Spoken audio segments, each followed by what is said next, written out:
So I'm going to do a performative, interpretive dance. No. I can't really follow that up. For those who don't know, my name is Zor. I've been in Shuki's lab since 1985. I suffer from the same disease as they do of crying, so I'll try to avoid that by talking about kind of non-mushy things that would lead me to cry. And, you guys said, Shuki's very persuasive. And despite the fact that they hinted, make a speech, I didn't make a speech. You couldn't persuade me to make a speech. But I don't think I can say anything, that hasn't been said. And this is about his career here at Caltech. It's not about him as a father, which you could spend a whole nother day doing. But I think what today is highlighted is the understanding of everyone here of what his ethos really is. And I think everything that he does here is what you see at home, only 1,000 times more. So his dedication to his students, to the faculty, to the staff that work in the buildings, to the appreciation and the respect that he gives them is the same virtues that, he's taught my sister and I, and, my sister who unfortunately, can't join us here tonight. I took some notes, today. My dad has 2 biological children, but there's 30-plus academic children that he has, and I think he really views them that way. And I remember, we came here in 1995, the original people in the lab. I saw the picture Charles on that picture of the original Rainfinity lab. And Paul was there, and you had a nice 1990s picture that looked like, you guys were like the nerd version of the Backstreet Boys. To me, I remember being a kid here in Massimo, and he had earrings and the cool hair, and all these things, and now neither of us have hair. So I think that as much as, the institution has, reaped so much benefit from my dad being here, I think he has benefited just as much, if not more. And I think our family has. And I think this place has been truly formative in my growth because I was raised by in small periods of life by all of these graduate students that he had, and even leading up to the time of living here, in Avery with them at that time. So this campus, really means a lot. And I never thought that he would formally retire, like say I'm going to retire. I thought that, he's going to wait, I'm going to become a doctor, and they're going to call me one day and say, hey, can you come? Your dad, it's time. And I have to resuscitate him or something. I don't know what. He always said that, to him, he's the luckiest man in the world because he gets to go and he's not going to work. He just gets to go and do what he loves every day. So the smile is really a metaphor. The smile is a metaphor to his approach to life, to joy, to finding joy in the things that you do. And I think that he's kind of imparted that on my sister and I. Shuki is persuasive. I think that worked on basically everyone but me. So I'm glad that, people reflect on like a 10-minute meeting and they're like, wow, and my life changed. And for me, it was like 30 years. And it was like, what's going on? Okay, so I don't think I'm not sure that really worked. I was immune to it for some reason. Again, I took a note here. I said all about the smile. That's right, the metaphor, right? The smile is the joy. The smile is finding your purpose and pursuing that. And I think that's what Caltech has allowed him to do. And I think that the reason that so many people have fond memories and he's been successful is because he obviously is an amazing person, but I think he's been given the platform to be who he is and supported in such a way. There's not many institutions, I think, in the world that function the way that Caltech does and have, obviously such a small undergrad student body, but you hear from our undergrads that were in Avery with us and their memories of ISD4.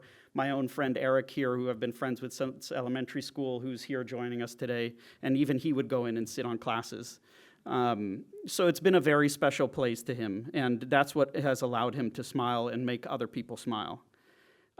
Damien talked about bad jokes in ISD4. 40 years so we've heard the bad jokes. And so the worst ones have been filtered out. Someone said you can't get Shuki angry. I beg to differ. Yeah. So, something important, and I think like the reason that people say this, and something that my dad has taught me is this concept of context switching, right? So while he's here, he's in a role as, a professor, and he's on different committees, and then maybe he's meeting with a graduate student, and then maybe he's meeting with undergrad, and maybe someone's talking about some serious family issues that he's giving them advice about.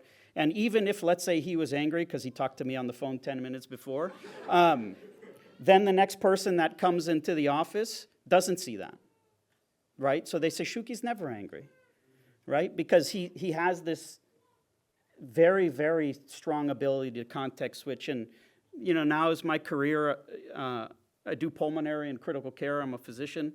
And we often talk about this, and people say, Shuki can talk about everything. And I've been lucky to have that. From a young age, we would have our own lab meetings where he would be laying on the floor and I'm on the bed, and we talk for hours about all kinds of things. And so that's what I grew up with. Just open kind of philosophical discussions from a very, very young age. And so to this day, we still talk. We'll talk about, hard days at work. Obviously, there's challenging things that we deal with in the ICU. But the importance of the next patient that you see, even though whatever happened on that one patient that you see, the next patient you see doesn't know that. And you give them that attention that they deserve, the respect they deserve, the empathy. And again, I don't think that as Shuki's child that, this happened to me over a course of 40 years of all the things that I've learned from him. You don't understand necessarily where it came from, but hearing, all the people that have spoke about him today and those things. So there's the same things that he's imparted on me and that I take to my own work. So it's almost like the skills that he has given to the students are not even technical or knowledge. They're about life and an approach that has made people successful. Because people can open whatever journal article it is or whatever. There's plenty of smart people, right?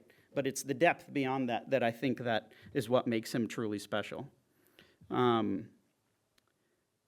And then Thanos talked about bullshitting Shuki. Again, come on. 35 years of doing it, so it is possible. I think most importantly, I want to thank Charles and Andrew for organizing this. I think it's so important to recognize people. Yeah. So not to be depressing, but again, working in the ICU, you talk to a lot of families, in really, really difficult times, maybe at times where they're losing their loved one. And then you hear all the nice things about them. So rather than eulogizing someone when they're not around, I think it's important that the person hears all the things that people appreciate about them. So, Andrew and Charles that organized this, that put this together. I was in the sense that, my sister and I both had our bar and bat mitzvah here, and he didn't get to do that. And it was in this very room, so I think that was really why, because he felt jealous that everyone got a day here. We haven't lifted it up on a chair and sung Hava Nagila, but I think that was the main reason he wanted this done. But really, I'm so happy that he gets to be here, that so many people are here to celebrate him and show him their appreciation. And, really, I hope that there's just many more years of health, smiling, curiosity. And the very last thing is that my dad always talks about a team, with our family being a team. But the number one sidekick that he has, which is probably the most important thing, is my mom, Anat.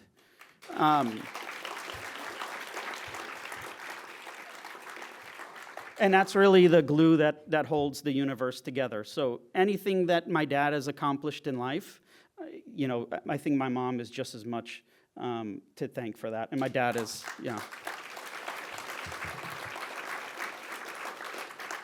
So, thank you everyone so much for coming and celebrating him. And, I don't think that he won't be a stranger here, and he'll continue to be curious and continue to smile.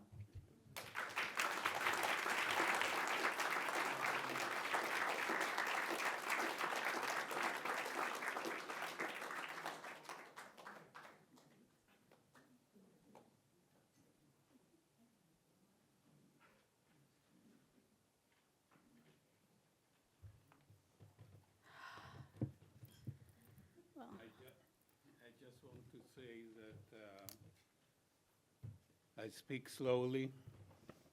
I have a very heavy accent. I didn't pass this in the torch to my son. Thank you all. Thank you, Rachel.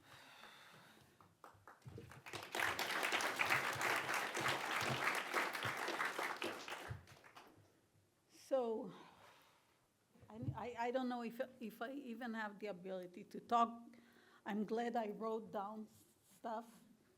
And like Shuki said this morning, did you make another copy just in case? So that's, there is always. So I'm gonna read because I'm too overwhelmed with everything. Before this wonderful and unforgettable day comes to an end, Shuki and I want to take a moment to say very sincere thank you to some incredible people. Without their kindness, wisdom, talents, creativity, dedication, and willingness to pitch in, none of this would have happened. More than anything, you reminded me of something very important in life. When people come together with a shared purpose, open hearts, and warm hands, amazing things happen. We couldn't have done it without you. We're all living in a challenging times. The fires that have affected and still affect so many families in our community, the unrest here and around the world, and for us personally, the difficult situation in Israel, where people live in fear and uncertainty. Some of these people, Gal, our daughter, and her partner, Shir, Shlomo, Shuki's brother, and his wife, Nava, Ehud and Sigal, friends of ours, Eitan and Yuval, former students, all of them couldn't come for that reason, but they're definitely here in our hearts. Now more than ever, we need to reach out, embrace each other, and let people know we're here for them. I truly believe that together we can overcome many challenges. Thank you, Or and Rachel, for being here with us now and always, supporting us, loving us, and sometimes making fun of us. Your unique personalities, perspectives strengthen us. And thank you, Rachel, for an amazing, and Or, I'm glad you were able to share your sense of humor and make so many people laugh. There are so many people to thank, and Shuki and I decided to share the honor. To all the members of the committee who made this idea happen, we're deeply grateful. Thank you to Andrew and Charles, with the support of their fellow alumni, who initiated this event, shared it with me, and wanted to keep it a surprise. I don't even want to imagine what would have been, because honestly, I'm terrible at keeping secrets from Shuki. A heartfelt thank to Mary Sikora, who on top of her regular responsibilities, jumped in, put her enormous talent and experience to work, and made sense of the whole process. Thank you to Marion, who brought her organizational skills, sharp eye for details, and her ability to see the big picture, catching things no one else did. Thank you to Vicky, who in her calm and quiet way made sure everything was done. She's a one-woman show, from designing the events, executing every part of it, from the first email you received to the name tags and everything in between. Vicky made it all happen. A big thank you to Mabby, Michelle, and the rest of the EE team who took part in all of the preparations and handled the small but important details that you may not have noticed, but which made big difference throughout the day. Thank you to Leslie and the AV team who worked so hard for so many hours to ensure everything came together beautifully so you could enjoy the experience visually. Thank you to Bonnie and the entire team of the Athenaeum who once again hosted us and created a truly unique and special atmosphere. Helping others and working together, these are the values that have shaped not just this evening, but so much of Shuki's work and our lives. Today is a celebration of Shuki's lifelong dedication to education, curiosity, mentoring, and learning alongside others. But it's also a celebration of community, friendship, and the power of generosity. Taking this 45 years journey alongside Shuki, I can assure you there is never a dull moment. My love, I want to wish you more years of curiosity, laughter, love, and good health. So from the bottom of my heart, thank you. This day belongs as much to all of you as it does to him. Thank you so much.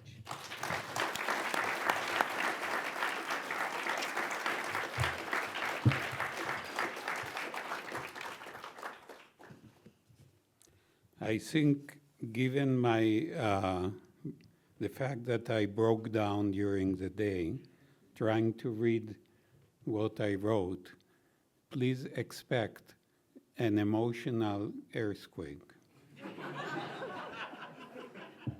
I didn't bring my tissues. I don't care. I'm having fun.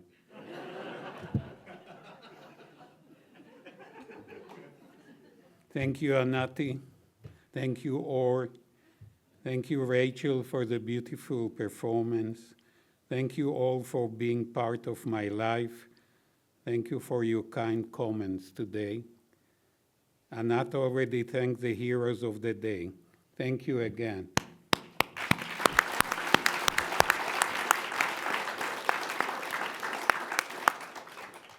I would like to start by expressing my gratitude to my alumni. If you can please raise your hand if you was my student, postdoc, and anything else that you benefited from. Thank you. You can.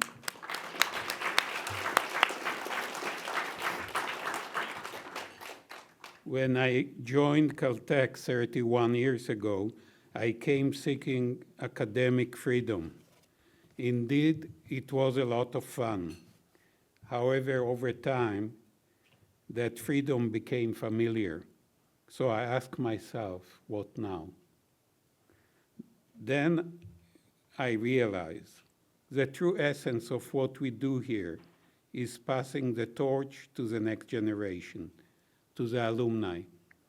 A torch lit with love of ignorance, the spark of curiosity, the drive of creativity, the strength of commitment, and yes, the warmth of kindness and love. Dear alumni, it was my privilege to collaborate with you, and truly, you deserve all the credit. I am very proud of you. Thank you.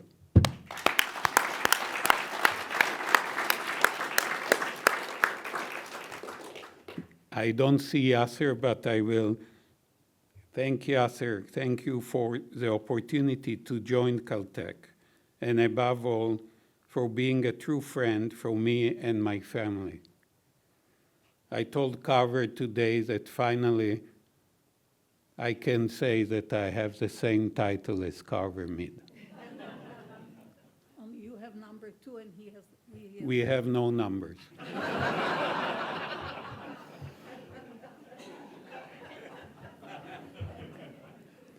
Thank you, Carver, for treating me as a peer and teaching me how to be a Caltech professor. I'm still not sure I passed that final exam. Thank you, Yuda. You are a special guest tonight. I was very emotional when you joined Rachel. I don't think you had any rehearsals.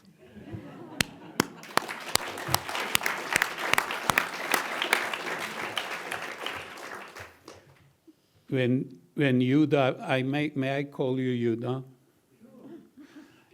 When Yuda and I met many years back, he was impressed by my voice.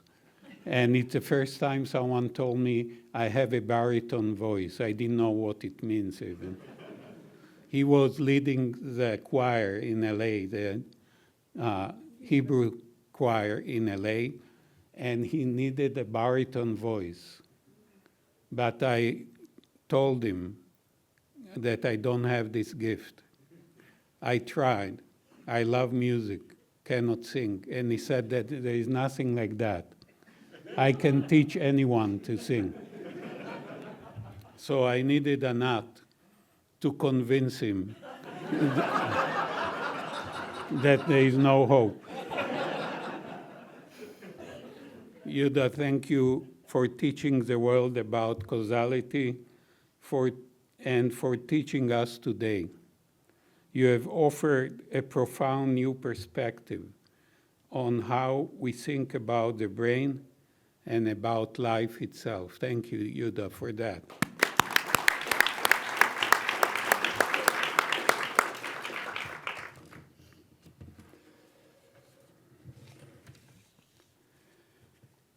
Thank you, the past and present Caltech administration. I put you next to me here. Represented here by Harry, thank you for supporting this event, by Richard, my fantastic collaborator over the years in many, many initiatives, Dave and Ed, thank you, and of course, Tom and David. Thank you very much. I enjoyed working with you, and thank you for your support and for tending to Caltech, the academic paradise we are lucky to call home. Thank you very much.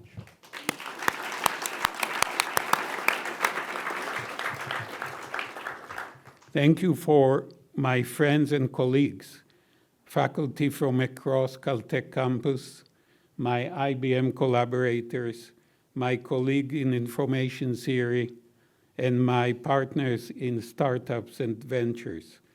I'm grateful for the ideas we shared and the journeys we took together. Thank you for the Caltech staff who supported me throughout the years. A few deserve a special mention beyond what are not already recognized. To Michelle, my dedicated secretary, thank you for your kindness and responsiveness. To Estela, my dear friend,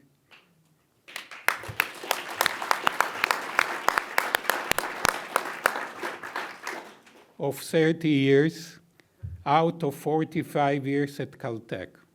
Thank you, Estela. I've cherished our daily conversation about life, always deep and thoughtful, always. Thank you, Estela. And to Marisu, thank you for graciously hosting us at the beautiful Athenaeum over the years, and especially today. Thank you, Marisu.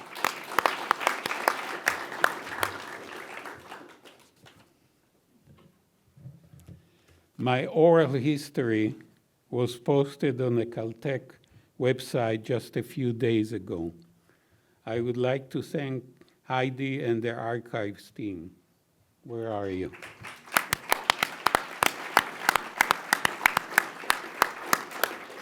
By the way, Anat and I did the table arrangement, so not only I know where everyone sits, I also know what everyone ate.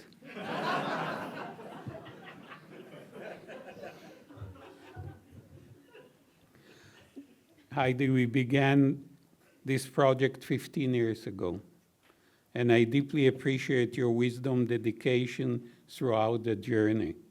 You helped me reflect, gain perspective, and shape a story that I hope will inspire future generations. Thank you, Heidi.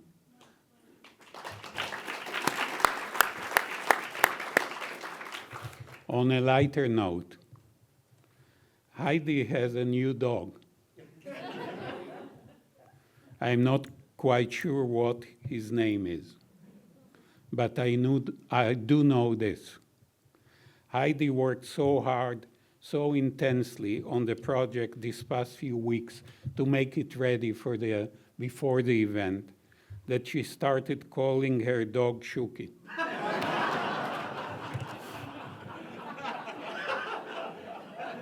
That's a true story. Honestly, I am honored.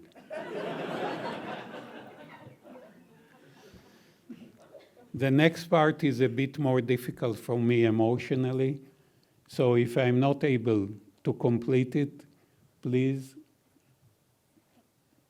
understand that. Now I would like to share a personal perspective, not just on my journey, but on meaning that I was lucky to learn along the way.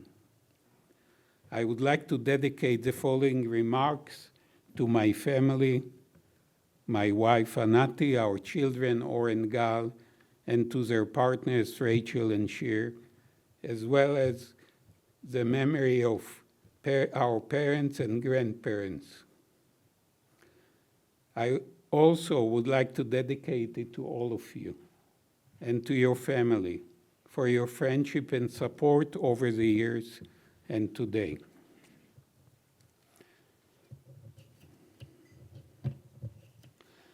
In the context of passing the torch, I would like to tell you about my father.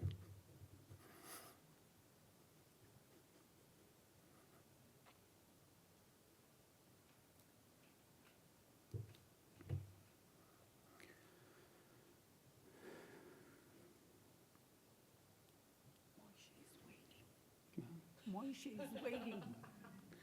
My father was a Holocaust survivor. He was 19 when the war started in 1939, and he was lucky. Out of 6,500 people in his town in Poland, fewer than 100 survived. How did they survive? They escaped through a tunnel, a long tunnel, a very long tunnel, a 1,000 feet long tunnel, secretly dug by hand for more than 3 months. Then my father joined the Bielski partisans in the woods. He survived. He was lucky. He survived.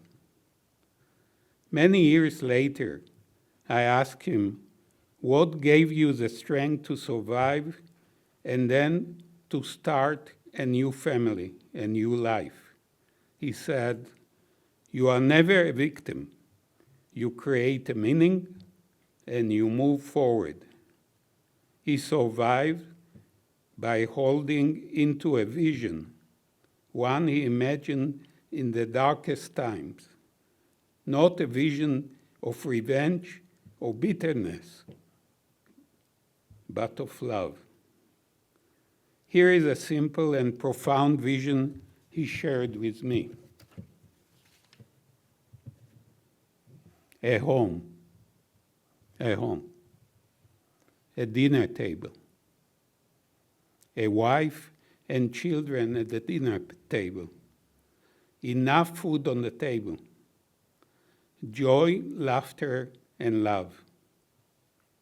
Indeed, nothing delighted him more than seeing us gathered around the table for family dinners. He taught me profound lessons. Never a victim, only love. Luck begins a story. Love gives it a meaning. We write the rest. I have been lucky, yes.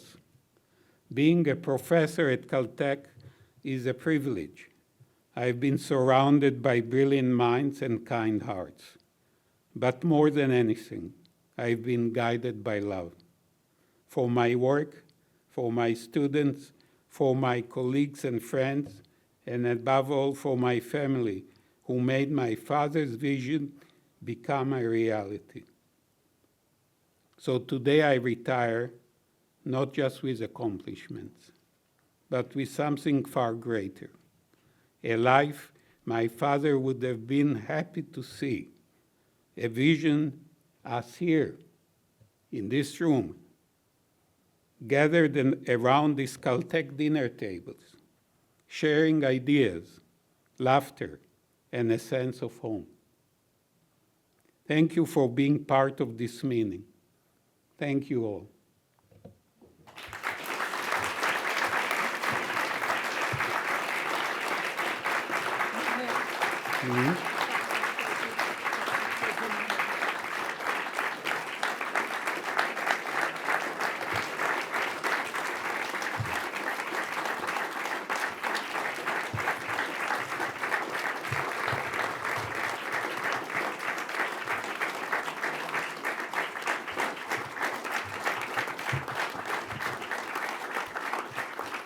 I have one more thing. Thank you, my wife, Anati. You are the love of my life, my soulmate. Without your love, wisdom, and strength, I wouldn't be standing here. You would be standing alone.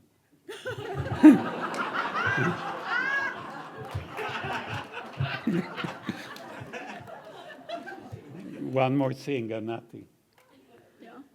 Luck began our story. Love gave it a meaning. Together, we still writing the rest of the story. Thank you.